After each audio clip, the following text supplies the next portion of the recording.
সবার মতামতের ভিত্তিতে যে রাষ্ট্র গড়ে ওঠে সেটাই গণতান্ত্রিক রাষ্ট্র, এমন আকাঙ্ক্ষা নিয়েই স্বাধীনতা যুদ্ধ হয়েছে বলে মন্তব্য করেছেন বিএনপি মহাসচিব মির্জা ফখরুল ইসলাম আলমগীর। এদিকে ফ্যাসিস্ট সরকারের দোসরদের মালিকানা ভিত্তিক কারখানায় প্রশাসন নিয়োগের দাবি জানিয়েছেন বিএনপির সিনিয়র যুগ্ম মহাসচিব রুহুল কবির রিজভী। রাজধানীতে আলাদা অনুষ্ঠানে তারা এসব কথা বলেন। তানজিদ ভুঁইয়ার প্রতিবেদন। ঠাকুরগাঁয়ে সেন্ট মাদার টেরেসা স্কুলের শিক্ষক ও শিক্ষার্থীদের সঙ্গে মতবিনিময় করেন বিএনপি মহাসচিব মির্জা ফখরুল ইসলাম আলমগীর। সেখানে তিনি বলেন, দুর্ভাগ্যজনকভাবে গণতান্ত্রিক রাষ্ট্র থেকে দেশ এখনো বঞ্চিত।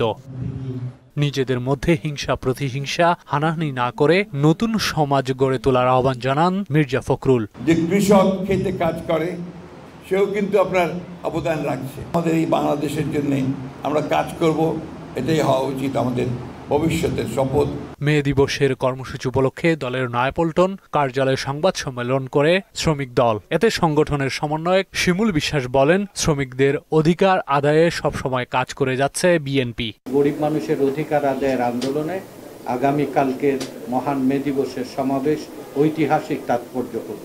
দলের সিনিয়র যুগ্ম মহাসচিব রুহুল কবির রিজভী বলেন, মহান মে দিবসে এবার ভিন্ন আঙ্গিকে হবে শ্রমিক সমাবেশ। কত ধরনের আয়নাঘর, কত ধরনের গুম খুনের কত কর্মসূচি সেই কায়েমি স্বার্থবাদী সরকার করে, কিন্তু তো শেষ রক্ষা হয় না। এই ফ্যাসিস্টদের সমর্থক কিছু ব্যবসায়ী গোষ্ঠী তারা টাকা লুটপাট করেছেন, টাকা পাচার করেছেন, কিন্তু তাদের যে সমস্ত প্রতিষ্ঠান গড়েছিল সেখানে হাজার হাজার শ্রমিক কর্মরত ছিল, কিন্তু সেই শ্রমিকদের ছাঁটাই করে বন্ধ করে দিয়েছে মিল কারখানাগুলো।